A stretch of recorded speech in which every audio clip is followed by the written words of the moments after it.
اس جہت کی، اس منزل کی قرآن مجید تمہیں عطا فرمائے گا۔ اور اس سے ایک یہ بھی خبر ملتی ہے کہ سب سے درست منزل جنت ہے، اس کی بھی سب سے اسخ، سب سے درست رہنمائی اس کی بھی قرآن مجید ہی تمہیں عطا فرمائے گا اور عطا فرما رہا۔ اور جب قرآن مجید کی نزول کی گھڑیاں ہیں، قرآن مجید اترنا شروع ہوا، جبل نور، غار حرا، نبی رحمت ہمارے آقا و مولا حضرت محمد مصطفیٰ صلی اللہ علیہ وسلم پر جو پہلی وحی نازل ہوئی، سورہ العلق 96 نمبر سورہ مبارکہ، آیا مبارکہ نمبر 1، اقرا باسم ربک الذی خلق۔ اے میرے حبیب، میرے پیارے مصطفیٰ نبی رحمت، پڑھیے اپنے رب کے نام سے، الذی خلق، جس نے پیدا فرمایا ہے آپ کو بھی اور ساری کائنات کو بھی، جس نے تخلیق فرمایا، اس کے اسم پاک سے جو آپ کا رب ہے، پڑھیے، تلاوت فرمائی۔ اور پہلی وحی اقرا، تلاوت کیجئے، پڑھیے۔ اس کے بعد پھر دوسری آیا مبارکہ، اقرا وربک الاکرم، اے میرے حبیب، میرے مصطفیٰ، پڑھیے، تلاوت کیجئے، اور آپ کا رب بڑا ہی عظمت والا ہے، بڑا ہی عزت والا ہے۔ سورہ العلق 96 نمبر سورہ مبارکہ اور آیا مبارکہ نمبر 3، وَرَتِّلِ الْقُرْآنَ تَرْتِیلًا، اور آپ میرے حبیب صلی اللہ علیہ وسلم آپ تلاوت کیجئے قرآن مجید کی، رک رک کر، ٹھہر ٹھہر کر، بڑی محبت سے، بڑے پیار سے، بڑے ادب سے، ٹھہر ٹھہر کے اللہ کے قرآن کی تلاوت کیجیے۔ سورہ المزمل 73 نمبر سورہ مبارکہ اور آیا مبارکہ نمبر 4۔ اس کے بعد پھر اگلی آیا مبارکہ پھر اس طرح کا یہ حکم، یہ سارے امر کے صیغے ہیں، یعنی اس سے قرآن مجید کی تلاوت اور اس کا پڑھنا، اس کی اہمیت کی طرف یہ اشارہ کیا جا رہا۔ اتلو ما اوحی الیک من الکتاب، اے میرے حبیب صلی اللہ علیہ وسلم آپ تلاوت کیجئے ما اوحی الیک، جو آپ صلی اللہ علیہ وسلم کی طرف وحی کی جا رہی ہے، من الکتاب، کتاب میں سے، اس میں سے تلاوت کیجئے جو آپ کی طرف وحی کی جا رہی۔ سورہ العنکبوت 29 نمبر سورہ مبارکہ اور آیا مبارکہ نمبر 45۔ اس کے بعد پھر قرآن مجید، یعنی یہ پہلو تھا، سب سے پہلے بات ہوئی کہ سب سے بہترین اور درست رہنمائی زندگی کی ہر جہت میں تمہیں قرآن مجید عطا فرمائے گا۔ سیکنڈ پہ پھر کتنی تاکید اس میں فرمائی گئی، اور اللہ رب العزت نے اپنے پیارے مصطفیٰ صلی اللہ علیہ وسلم سے خطاب فرمایا، بار بار خطاب فرمایا، اپنی شانوں کو ساتھ بیان فرمایا، اور ساتھ فرمایا میرے قرآن کی تلاوت کیجئے، میری وحی کی تلاوت کیجئے، جو میں میرے مصطفیٰ آپ کی طرف اتارا اس کی تلاوت کیجئے، ٹھہر ٹھہر کے پڑھیے، مزے لے لے کے میرے کلام کی تلاوت، امر کے صیغے۔ پھر قرآن مجید کی تلاوت، جہاں پہلی کتابوں میں پہلے انبیاء کے اوپر فریضہ نبوت تھا اللہ کے کلام کی تلاوت کرنا اور لوگوں تک اللہ کے کلام کو پہنچانا، خود بھی پڑھنا، سمجھنا اور دوسروں کو بھی سمجھانا، اس طرح نبی اکرم نور مجسم حضرت محمد مصطفیٰ صلی اللہ علیہ وآلہ وسلم کو بھی یہ فریضہ عطا کیا گیا۔ تو اس سے یہ بات اسٹیبلش ہوئی کہ اللہ کے قرآن کی تلاوت یہ فریضہ نبوت ہے، اور کتنا بڑا فریضہ، کتنی بڑی ذمہ داری، کتنی شان اور عظمت والا کام ہے کہ اللہ رب العزت نے اپنے انبیاء و رسل کے فرائض میں اپنی کتاب کی تلاوت کرنا رکھا، اور یہی شان، یہ عظمت اللہ کے قرآن کی تلاوت، یہ اللہ رب العزت نے اپنے پیارے حبیب حضرت محمد مصطفیٰ صلی اللہ علیہ وسلم کو عطا فرمایا۔ یہ ذمہ داری، یہ فریضہ سورہ بقرہ کی آیت مبارکہ ہے، اور اس حوالے سے اس کی اہمیت پہلے انبیاء و رسل کے ذہنوں میں کتنی تھی۔ اور یہ جو سیاق و سباق سے یہ جو قرآن مجید کا مقام ہے، سورہ بقرہ آیت مبارکہ نمبر 129 ہے کہ حضرت ابراہیم اور اسماعیل یہ دونوں اللہ کے خلیل اور اللہ کے ذبی، اللہ کے گھر کی تعمیر کر رہے ہیں، اور جب تعمیر کر لی تو اللہ رب العزت سے مزدوری مانگی اس کے حبیب کو، اللہ کے گھر کی تعمیر کی مزدوری اللہ رب العزت سے اس کے محبوب حضرت محمد مصطفیٰ صلی اللہ علیہ وسلم کی صورت میں مزدوری مانگی، اور کیا عرض کی؟ ربنا، اے ہمارے رب، وابعث، اور تو بھیج فیہم ان میں، ان اہل مکہ میں، اہل عرب میں، رسولاً وہ عظمت والے رسول حضرت محمد مصطفیٰ صلی اللہ علیہ وسلم، منہم جو انہی میں سے ہوں، ان کی زبان اور ان کی بولی بولتے ہوں، یتلو علیہم آیاتک، اور وہ عظمت والے تیرے رسول اور تیرے حبیب کریں کیا؟ یتلو علیہم آیاتک، وہ ان کے اوپر تیری آیات بینات کو تلاوت فرمائیں، وَيُعَلِّمُهُمُ الْكِتَابَ وَالْحِکْمَةَ، اور ان کو تعلیم دیں کتاب کی اور حکمت کی، وَيُزَكِّيهِمْ، اور ان کے نفوس کو پاک کریں، اِنَّكَ أَنْتَ الْعَزِيزُ الْحَكِيمُ، بے شک تو بڑا ہی غالب اور بڑی حکمتوں والا ہے۔ یعنی اس مقام پر اللہ رب العزت کے دو پیغمبر اللہ رب العزت سے اس کے محبوب کو مانگ رہے ہیں، سوال کر رہے ہیں، اور اللہ کا گھر بنایا ہے اور اس کی مزدوری اور جزا کے طور پہ اس بارگاہ سے اس کے محبوب کو مانگ رہے ہیں، اور پھر ساتھ کہ وہ پیغمبر، وہ تیرا محبوب، تیرا نبی اور رسول جب ان میں سے ہو تو وہ کون سے فرائض ادا کرے، اس کی ذمہ داری کیا ہو، اس کے کام کیا ہوں، تو سب سے پہلے کہ جو تیرے حبیب، تیرے نبی اور رسول ان میں آئیں، یتلو علیہم آیاتک،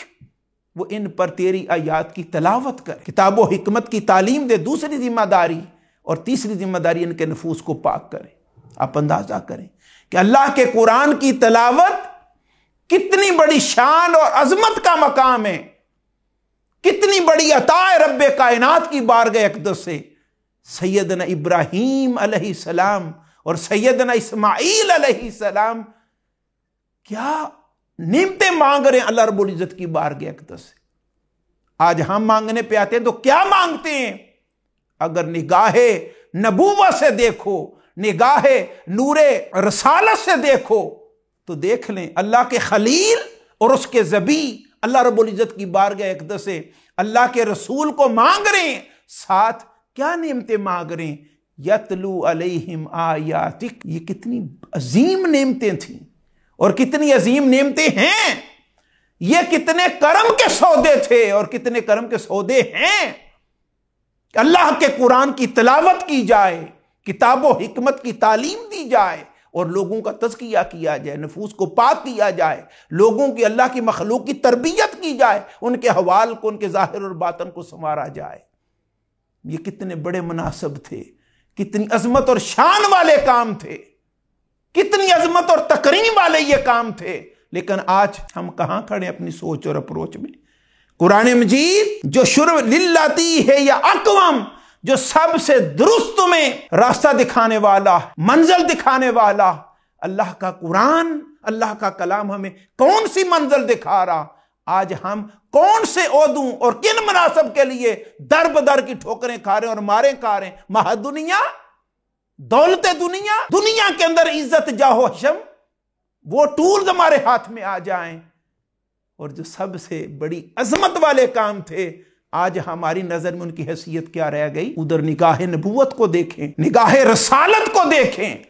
نگاہ خلیل کو دیکھیں، اور نگاہ ذبی کو، ان کے اپروچ کا عالم کیا تھا؟ یہ انبیاء کی اپروچ تھی، یہ ان کی سوچ تھی، اور اس سوچ سے بڑھ کر کوئی سوچ نہیں۔ جنہوں نے دنیا کا سودا کیا، انہوں نے گھاٹے کا سودا کیا، نقصان کا اور دھوکے کا سودا کیا انہوں نے، جس میں ہم سبھی آج اس دلدل میں پھنس گئے۔ قرآن مجید ہمیں اٹھا کے کس مرتبے پر فائز کرنا چاہتا؟ اس کے بعد پھر اگلی آیہ مبارکہ اسی مضمون کے تحت، کما ارسلنا فیکم رسولا منکم یتلو علیکم آیاتنا وَيُزَكِّيكُمْ وَيُعَلِّمُكُمُ الْكِتَابَ وَالْحِکْمَةَ وَيُعَلِّمُكُمْ مَا لَمْ تَكُونُوا تَعْلَمُونَ۔ سورہ البقرہ آیہ مبارکہ نمبر 151، 151 نمبر آیہ مبارکہ۔ میں جس طرح بقیہ پیغمبر ہم نے بھیجے، ہم نے تم میں وہ عظمت والے رسول بھیجے، یعنی ہر قوم میں ہم نبی اور رسول بھیجتے رہے، انہی میں سے، انہی کے ہم زبان، انہی کے ہم علاقہ، ہم قوم۔ اسی طرح تم میں بھی اہل مکہ ہم نے اپنے عظمت والے رسول حضرت محمد مصطفیٰ صلی اللہ علیہ وسلم کو بھیجا، منکم جو تم میں سے ہیں، اور کرتے کیا ہیں؟ یتلو علیکم آیاتنا، تم پر ہماری آیات کی تلاوت کرتے ہیں، وَیُزَکِّیکُم، اور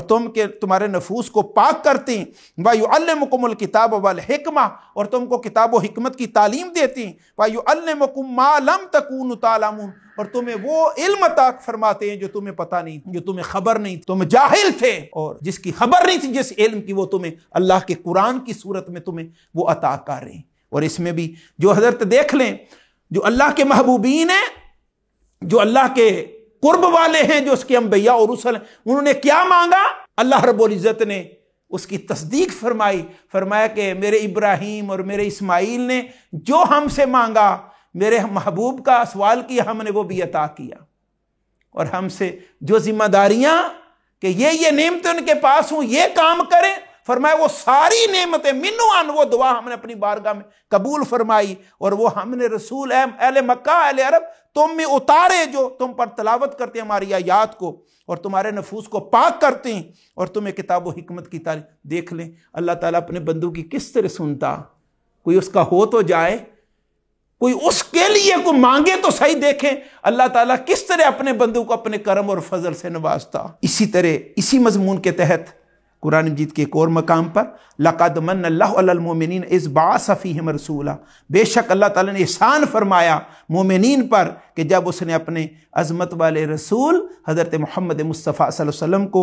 بھیجا، مبعوث فرمایا، من انفسہم، انہی میں سے، ان کے نفسوں میں سے، ان کے خاندان میں سے، انہی لوگوں میں سے، یتلو علیہم آیاتہ، اور وہ تلاوت فرماتے ہیں ان پر، اس کی آیات کو تلاوت فرماتے ہیں ان پر، یعنی اللہ تعالیٰ کی آیات کو، وَیُزَکِّیہم، اور وہ ان کو پاک کرتے ہیں، وَیُعَلِّمُہُمُ الْکِتَابَ وَالْحِکْمَہ، اور ان کو کتاب و حکمت کی تعلیم دیتے ہیں، وَإِنْ كَانُوا مِنْ قَبْلُ لَفِي ضَلَالٍ مُبِينٍ، اور یہ کہ وہ تھے اس سے پہلے ضرور کھلم کھلا گمراہی میں پڑے ہوئے، یہ اہل مکہ اور اہل عرب۔ سورہ آل عمران 3 نمبر سورہ مبارکہ اور اس کی آیت مبارکہ 164۔ اس طرح پھر اگلا مضمون جو قرآن مجید میں تلاوتی آیات کے حوالے سے آیا، فرمایا جن کو ہم نے یہ قرآن عطا کیا، جن کو یہ آیات بینات عطا کی، وہ اللہ کے قرآن کی تلاوت کا حق ادا کرتے ہیں، حق ادا کرتے ہیں، اور حق ادا کرنے میں دونوں جہتیں ہیں، ایک اللہ کے قرآن کی تلاوت اس کے قواعد اور اصول قرات کے مطابق حق ادا کر دیتے ہیں تلاوت کرتے ہوئے، اور یہ آقا علیہ السلام کی امت نے کیا، غلاموں نے کیا، اور آج بھی کر رہے ہیں۔ اور دوسرا تلاوت اللہ کے قرآن کی تلاوت کا حق ادا کرنا، یعنی جو حکم دیا ہے، جو تعلیمات دی ہیں، اس پر عمل کر کے بھی انہوں نے حق ادا کر دی، عمل کا بھی حق ادا کر دیا، دونوں جہتوں میں تلاوت کے تحت دونوں چیزیں آئیں، تلاوت بھی عمل بھی۔ فرمایا الذین آتیناہم الکتاب، وہ خوش نصیب جنہیں ہم نے کتاب عطا فرمائی، یعنی قرآن مجید، یتلونہ، وہ اس کی تلاوت کرتے ہیں، حق کا تلاوت ہی، جس طرح اس کی تلاوت کا حق ہے۔ سورہ باقرہ آیہ مبارکہ نمبر 121۔ اس طرح پھر اگلی آیہ مبارکہ کہ یہ اللہ کے قرآن کی تلاوت یہ ایسا کاروبار ہے جس میں کوئی خسارہ نہیں، یہ ایسی تجارت ہے جس میں اضافہ ہی اضافہ، اور اللہ کے کرم اور فضل کی بارشیں ہیں صبح و شام۔ ان الذین یتلون کتاب اللہ، بے شک وہ لوگ جو اللہ کی کتاب قرآن حکیم کی تلاوت کرتے ہیں۔ آپ اندازہ کریں کہ اللہ کے قرآن کی تلاوت اللہ تعالیٰ کے بندوں کو کیا عطا کرتی،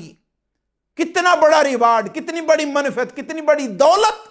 ان خوش نصیبوں کو عطا کی جاتی ہے۔ اللہ رب العزت نے فرمایا ان الذین یتلون کتاب اللہ، بے شک وہ لوگ جو اللہ تعالیٰ کی کتاب قرآن حکیم کی تلاوت کرتے ہیں، وَأَقَامُوا الصَّلَاةَ، اور نماز قائم کرتے ہیں، وَأَنفَقُوا مِمَّا رَزَقْنَاهُمْ، اور جو ہم نے ان کو دیا اس کو خرچ کرتے ہیں، سرًا،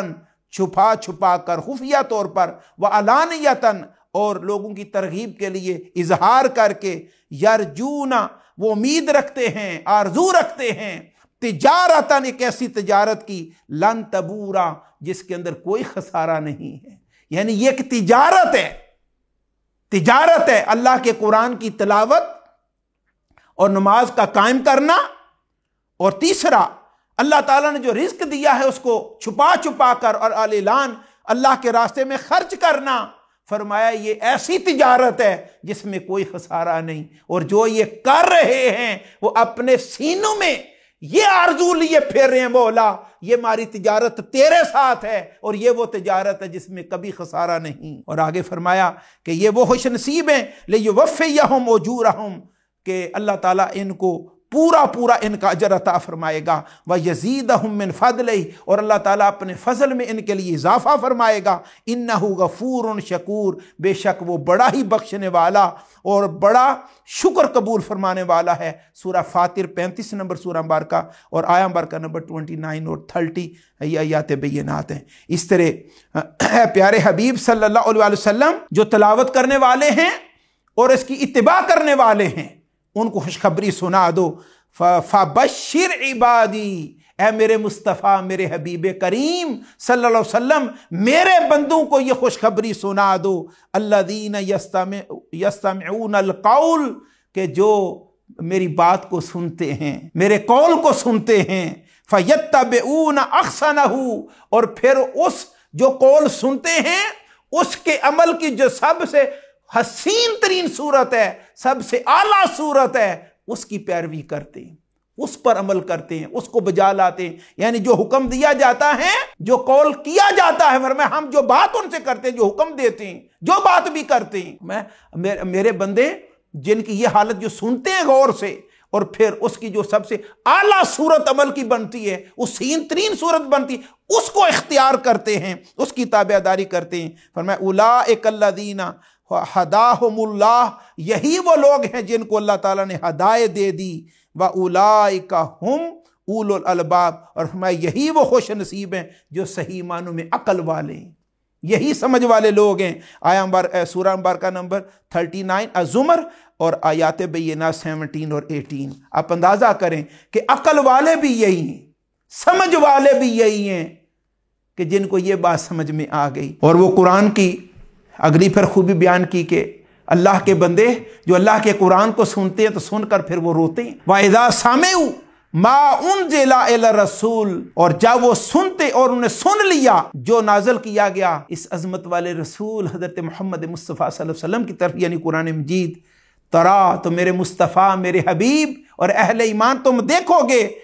أَعْيُنَهُمْ تَفِيضُ مِنَ الدَّمِ، کہ ان کی آنکھوں سے آنسو کی جڑیاں لگی ہوئی ہیں، ان کی آنکھیں چھم چھم برس رہی ہیں،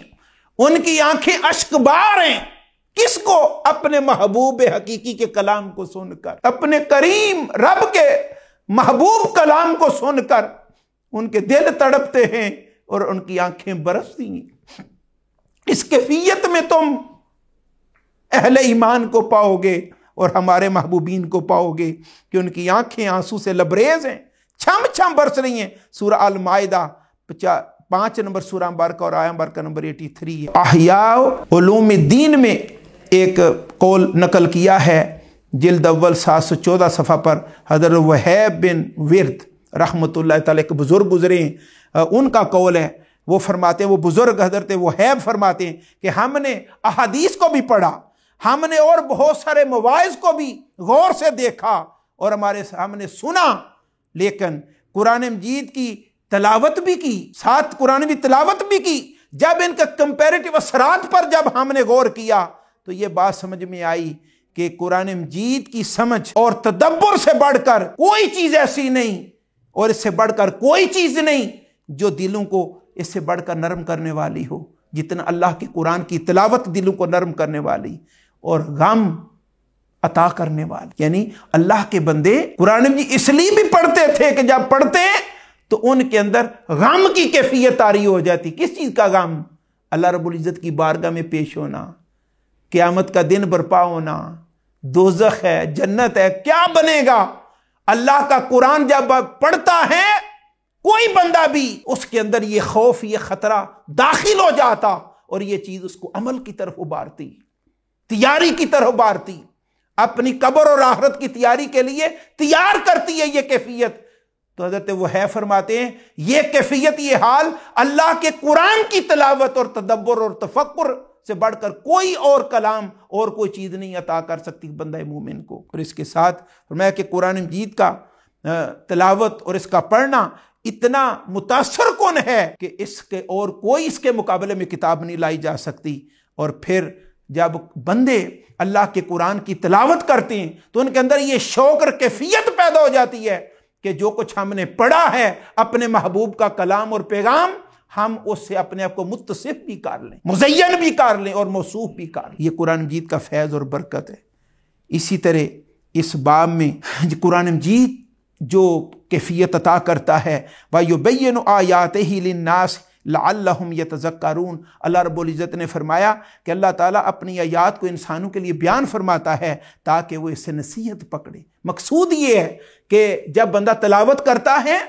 تو اللہ کے کلام سے الٹیمیٹ نصیحت پکڑتا اور یہ اثر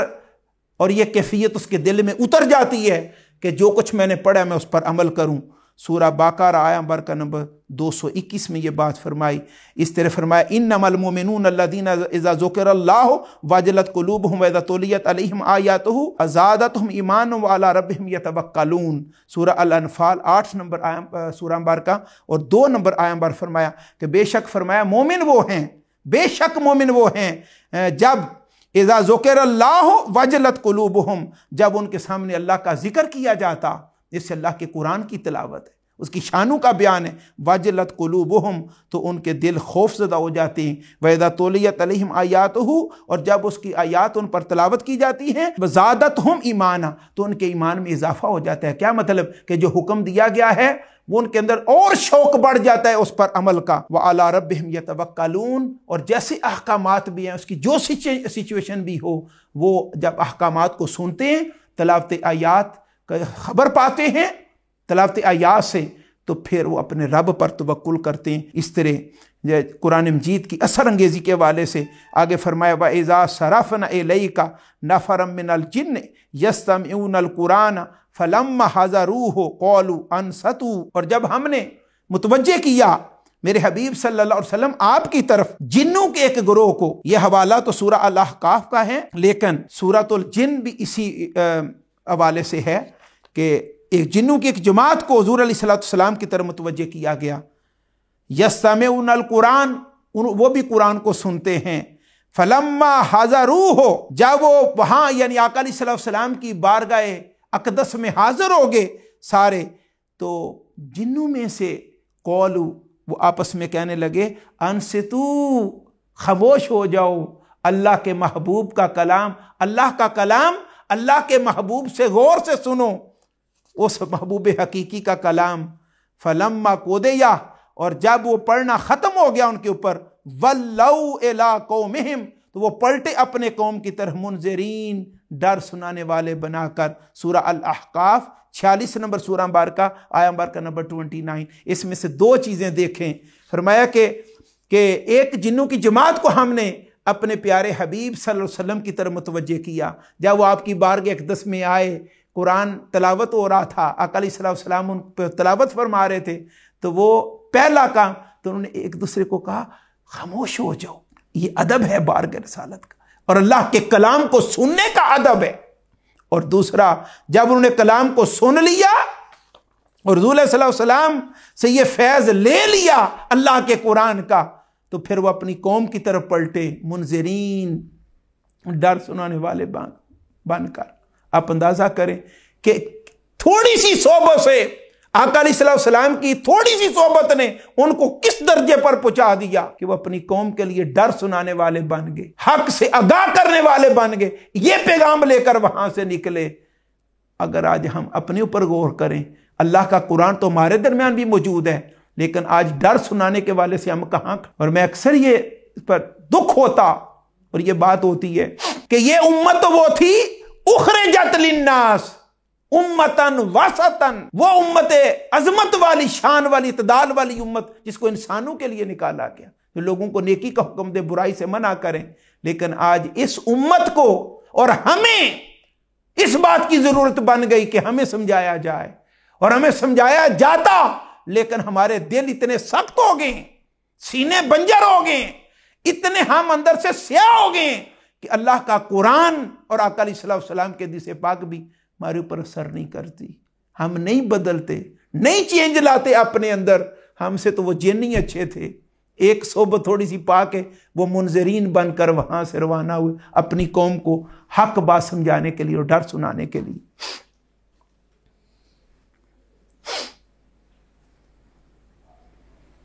احادیث مقدسہ کی روشنی میں اللہ کے قرآن کی تلاوت کیا عطا کرتی ہے، تھوڑا سا اس اینگل سے ہم دیکھ لیتے ہیں۔ نعمان بن بشیر فرماتے ہیں کہ افضل ترین عبادت اللہ کے قرآن کی تلاوت ہے۔ نعمان بن بشیر رضی اللہ تعالیٰ بیان کرتے ہیں کہ نبی اکرم صلی اللہ علیہ وسلم فرمایا افضل عبادت امتی قراءۃ القرآن، میری امت کی سب سے افضل عبادت اللہ کے قرآن کی تلاوت ہے۔ یہ بہقی کی حدیث پاک ہے، جلد 2 صفحہ 354 اور اس کا نمبر ہے 2022 رقم جو ہے۔ ایک حرف کی تلاوت 10 نیکیاں عطا کی جاتی ہیں۔ حضرت عبداللہ بن مسعود رضی اللہ تعالیٰ عنہ روایت کرتے ہیں کہ حضور نبی اکرم صلی اللہ علیہ وسلم نے فرمایا من قرأ حرفا من کتاب اللہ فلہ بہ حسنہ والحسنۃ بعشر امثالها لا اقول الف لام میم حرف ولكن الف حرف ولام حرف ومیم حرف۔ ترمذی شریف جلد 5 صفحہ 33 اور حدیث پاک نمبر ہے 2910 2910۔ علیہ السلام نے فرمایا کہ جس نے کوئی اللہ کی کتاب کا ایک حرف پڑھا اس کو اس کے ساتھ ایک نیکی اور ایک نیکی کے ساتھ اس کو 10 گنا یعنی 10 نیکیاں عطا کی جاتی ہیں۔ اور راوی کہتے ہیں میں نہیں کہتا کہ اس سے الف لام میم کسی نے پڑھا تو اس سے مراد ایک حرف ہے، نہیں، بلکہ الف بھی ایک حرف ہے، اس پر بھی 10 نیکیاں ہیں، لام بھی ایک حرف ہے، اس پر بھی 10 نیکیاں ہیں، اور میم بھی ایک حرف ہے اور اس پر بھی 10 نیکیاں۔ اس طرح ایک اور روایت ہے بخاری شریف کی تفسیر سورہ القاف میں جلد 5 صفحہ 33 اور حدیث پاک نمبر 2910 ہے۔ حضرت برا روایت کرتے ہیں کہ ایک شخص سورہ کہف پڑھ رہا تھا، اس کے قریب ہی گھوڑا بندھا ہوا تھا 2 رسیوں کے ساتھ، اتنے میں کہ بادل اس پر سائف گن ہوا، وہ بادل قریب ہوتا گیا اور اس کا گھوڑا بدکنے لگا۔ جب صبح ہوئی وہ حضور نبی اکرم والی دو جہاں نبی رحمت صلی اللہ علیہ وسلم کی بارگاہ اقدس میں حاضر ہوا اور یہ سارا کو سلسلہ آپ کے سامنے بیان کیا۔ تو حضور علیہ السلام نے فرمایا وہ سکینہ تھی جب تم تلاوت کر رہے تھے تو وہ آپ کا قرآن کا تلاوت کرنا اس کا باعث بنا کہ اللہ تعالیٰ کی طرف سے تمہارے اوپر سکینہ نازل کی گئی۔ جب اللہ کے قرآن کی تلاوت ہوتی ہے تو فرشتوں کا نزول ہوتا۔ صحیح مسلم جلد اول صفحہ 547 اور حدیث پاک نمبر 795 اور صحیح بخاری شریف جلد 4 1916 پیج اور 4730 نمبر حدیث پاک ہے۔ حضرت ابو سعید خدری رضی اللہ تعالیٰ نے ایک بڑا ایمان افروز واقعہ اللہ کے قرآن کی تلاوت کا بیان کیا کہ وہ سعید بن حذیر رضی اللہ تعالیٰ نے بیان کیا کہ وہ رات کے وقت سورہ باقرہ کی تلاوت فرما رہے تھے، گھوڑا بدکنے لگا، ساتھ ہی بندھا ہوا تھا، وہ خاموش ہو گئے تو وہ بھی رک گیا، یعنی گھوڑے نے بھی بدکنا جو ہے وہ چھوڑ دیا۔ وہ دوبارہ پڑھنے لگے تو گھوڑا دوبارہ بدکنے لگا، اب پھر رک گئے، ٹھہر گئے، پھر آپ نے تلاوت شروع کی، گھوڑے نے پھر بدکنا شروع کر دیا، اچھلنا کودنا شروع کر دیا۔ تو آپ نے اپنی تلاوت روک دی، کیوں؟ کہ آپ کا بیٹا پاس ہی جو ہے وہ سویا ہوا تھا، چھوٹا، خطرہ تھا کہ جس طرح وہ اچھل رہا کود رہا وہ کچل دے گا بیٹے کو۔ تو پھر آپ نے یہ آسمان کی طرف دیکھا تو ایک چھتری سی نظر آئی۔ صبح آقا علیہ السلام کی بارگاہ اقدس میں پہنچے اور سارا واقعہ بیان کیا تو نبی رحمت میرے اور آپ کے پیارے مصطفیٰ صلی اللہ علیہ وسلم نے فرمایا اے او سعید بن حذیر، یہ وہ فرشتے تھے جو تیرے قرآن کی تلاوت کو سن کر نازل ہوئے تھے اور تیرے قرآن کو سن رہے تھے، سورہ باقرہ کو سن رہے تھے، اور اگر تم یہ تلاوت جاری رکھتے یہاں تک کہ دن چڑھ جاتا تو پھر بقیہ بھی اہل ایمان فرشتوں کو اپنی آنکھوں سے دیکھ لیتے اور مشاہدہ کر لیتے۔ یہ ساری برکت اور یہ سارا کچھ جو ماحول بنا جس سے تیرا گھوڑا بدک رہا تھا وہ اللہ کی رحمت کے ملائکہ کا نزول ہوا تھا اس وقت۔ تو یعنی سے کیا مطلب کہ اللہ کے قرآن کی اور خاص میں سورہ البقرہ کی جب تلاوت کی جاتی ہے تو اللہ رب العزت کے رحمت کے ملائکہ کا نزول ہوتا، اور یہ کوئی بھی خوش نصیب جب تلاوت کرتا ہے تو یہ کرم اس کو عطا کیا جاتا ہے۔ قرآن مجید پڑھنے والے کا جنت میں اعزاز و اکرام۔ نبی اکرم حضرت عبداللہ بن عمر رضی اللہ تعالیٰ عنہما روایت کرتے ہیں کہ حضور نبی اکرم صلی اللہ علیہ وسلم نے فرمایا حافظ قرآن کو اور قرآن کے قاری کو اللہ تعالیٰ قیامت کے دن بلائے گا اور فرمائے گا قرآن پڑھنے والے سے جنت میں کہا جائے گا قرآن پڑھتا جا اور جنت میں منزل بے منزل اوپر چڑھتا جا اور یوں ٹھہر ٹھہر کر پڑھ جیسے دنیا میں پڑھتا تھا، تیرا ٹھکانہ جنت میں وہاں پر ہوگا جہاں تو آخری آیت کو ختم کرے گا۔ آپ اندازہ کریں، یہ ترمذی شریف کی حدیث پاک ہے۔ دوسری روایت میں حضرت ابو ہریرہ رضی اللہ تعالیٰ عنہ روایت کرتے ہیں کہ حضور علیہ الصلوۃ والسلام نے فرمایا روز قیامت عمل کرنے والا جب آئے گا تو قرآن کہے گا اے میرے رب اسے زیور پہنا، تو اس پر حامل قرآن کو عزت کا تاج پہنایا جائے گا۔ قرآن پھر کہے گا اے میرے رب اسے اور بھی پہنا، تو اسے عزت و بزرگی کا لباس پہنایا جائے گا۔ پھر قرآن کہے گا اے میرے مولا اب تو اس سے راضی ہو جا، اس کی تمام خطائیں معاف فرما دے، تو اللہ تعالیٰ اس سے راضی ہو جائے گا اور اسے کہا جائے گا قرآن پڑھتا جا اور جنت کے زینے چڑھتا جا، اور ہر آیت کے بدلے میں اس کی نیکی بڑھتی جائے گی۔ آپ اندازہ کریں، یہ ترمذی شریف کی حدیث پاک ہے کہ قرآن مجید کی تلاوت کرنا اور قرآن مجید کی خدمت کرنا دنیا میں قیامت کے دن یہ کتنا بڑا اجر اور کتنی بڑی شان عطا فرمائے گا۔ اسی طرح ایک اور روایت میں حضرت سہل بن معاذ اپنے والد سے روایت کرتے ہیں کہ آقا علیہ الصلوۃ والسلام نے فرمایا جس نے قرآن پڑھا اور اس پر عمل بھی کیا اس کے ماں باپ کو قیامت کے دن ایک ایسا تاج پہنایا جائے گا جس کی روشنی اس دنیا میں لوگوں کے گھروں میں چمکنے والے سورج کی روشنی سے زیادہ تابناک اور حسین ہوگی۔ تو اس کے بارے میں تمہارا کیا خیال ہے جس نے خود اس پر عمل کیا؟ یہ تو تلاوت کرنے والے کا حال ہوگا، جس نے عمل کیا اس کا حال کیا ہوگا؟ یعنی اس کے ماں باپ کو تو تاج پہنایا جائے گا اور اس کا اپنا مقام کیا ہوگا وہ اللہ تعالیٰ ہی خوب جانتا ہے۔ ام المومنین حضرت صدیقہ رضی اللہ تعالیٰ عنہ بیان کرتی کہ حضور نبی اکرم صلی اللہ علیہ وسلم فرمایا جنت کے درجات قرآن کی آیات کی تعداد کے برابر ہیں، پس جنت میں داخل ہونے والوں میں سے کوئی ایک بھی درجے میں قرآن پڑھنے والے سے اوپر والے درجے میں نہیں ہوگا۔ اس حدیث پاک سے معلوم ہوا کہ محب قرآن کو جنت میں انبیاء کے درجے میں اس کی سنگت نصیب ہوگی۔ یہ ابو داؤد کے حدیث پاک اور ساتھ حاکم المستدرک کی اور پھر ابن ابی شیبہ انہوں نے یہ روایات لی ہیں۔ روز معاشر قرآن حکیم کا شفاعت فرمانا، حضرت عبداللہ بن عمر رضی اللہ تعالی عنہ بیان کرتے ہیں کہ حضور نبی اکرم صلی اللہ علیہ وسلم نے فرمایا قیامت کے دن صیام رمضان اور قرآن دونوں بندے کے لیے شفاعت کریں گے۔ صیام رمضان کے روزے کہیں گے اے میرے رب ہم اس شخص کو دن کے وقت کھانے پینے اور دوسری نفسانی خواہشات سے روکے رکھا، پس تو اس شخص کے متعلق ہماری شفاعت قبول فرما۔ اور قرآن فرمائے گا اے میرے رب میں نے اس شخص کو رات کے وقت جگائے رکھا، پس اس کے متعلق میری شفاعت کو قبول فرما۔ آپ صلی اللہ علیہ وسلم نے فرمایا پس اس دونوں کی شفاعت کو قبول کیا جائے گا۔ اس حدیث پاک کو امام احمد بن حنبل نے اپنی مسند میں لیا، جلد دوم صفحہ 174 اور حدیث پاک نمبر ہے 6626، اور حاکم المستدرک نے بھی اس حدیث پاک کو لیا۔ اس حضرت ابو ہریرہ رضی اللہ تعالیٰ عنہ سنن دارمی کی روایت ہے، آپ روایت کرتے ہیں، بیان فرماتے ہیں اقرأوا القرآن فإنہ نعم الشفیع یوم القیامہ، کہ اے لوگو تم اللہ کے قرآن کی تلاوت کرو پس بے شک وہ قیامت کے دن شفیع ہے اور بڑا اچھا شفیع ہے۔ نمبر قرآن حکیم اللہ تعالیٰ کا دسترخوان ہے، اور اس حوالے سے ان ھذا القرآن مأدبۃ اللہ فمن دخل فیہ فہو آمن، بے شک یہ قرآن اللہ تعالیٰ کا دسترخوان ہے، پس جس دسترخوان میں شامل ہو گیا اسے امن نصیب ہو گیا۔ اسی طرح قرآن حکیم پڑھنے والے کو بن مانگے عطا کیا جائے گا۔ حضرت ابو سعید روایت کرتے ہیں حضور علیہ الصلوۃ والسلام نے فرمایا اللہ رب العزت فرماتا ہے جس شخص کو قرآن اور میرا ذکر اتنا مشغول کر دے کہ وہ مجھ سے کچھ مانگ بھی نہ سکے تو میں اسے مانگنے والوں سے بھی زیادہ عطا فرما دیتا ہوں۔ اور تمام کلاموں پر اللہ تعالیٰ کے کلام قرآن حکیم کی فضیلت اسی طرح ہے جس طرح اللہ تعالیٰ کی اپنی مخلوق پر فضیلت ہے۔ قرآن پاک پڑھنے والے کا فرما بردار بندوں میں شمار ہونا، حدیث پاک میں آیا کہ جو شخص ان 5 وقت فرض نمازوں کی حفاظت کرے وہ غافلین میں نہیں لکھا جائے گا، اور جس نے رات کو 100 آیات کی تلاوت کی وہ اللہ تعالیٰ کے فرما بردار بندوں میں لکھا جائے گا۔ تلاوت قرآن سینے کا نور اور آخرت کی نیکیوں کا ذخیرہ ہے۔ حضرت ابو ذر فرماتے ہیں تلاوت قرآن ضرور کیا کرو، یہ زمینوں میں تمہارے لیے نور اور آسمانوں میں تمہارے لیے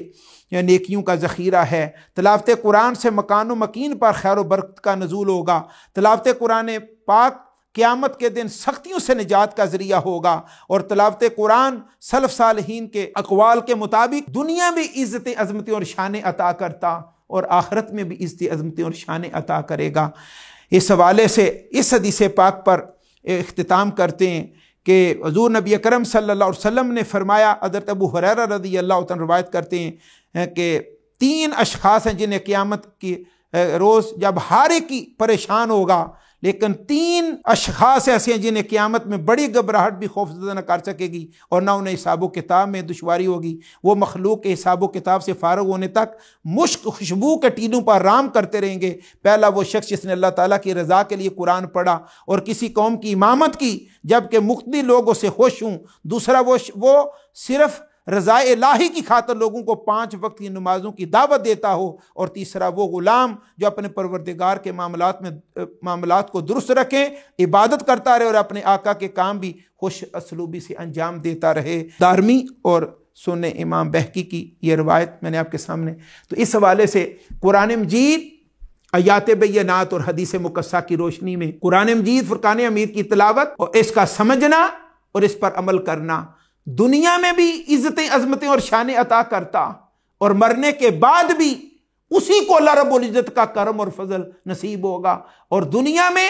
وہ عزت اور عظمت کے ساتھ جیے گا، اور قیامت کے دن اللہ تعالیٰ اس کو اپنے انبیاء و رسل میں جگہ عطا فرمائے گا۔ اسی لیے علامہ اقبال رحمۃ اللہ تعالی علیہ نے ایک بات یہ فرمائی، گر تو خواہی مسلمان زیستن نیس ممکن جذبہ قرآن زیستن، اور دوسرا پیغام دیا، قرآن میں ہو غوطہ زن اے مرد مسلمان، قرآن میں ہو غوطہ زن اے مرد مسلمان، اللہ کرے تجھ کو عطا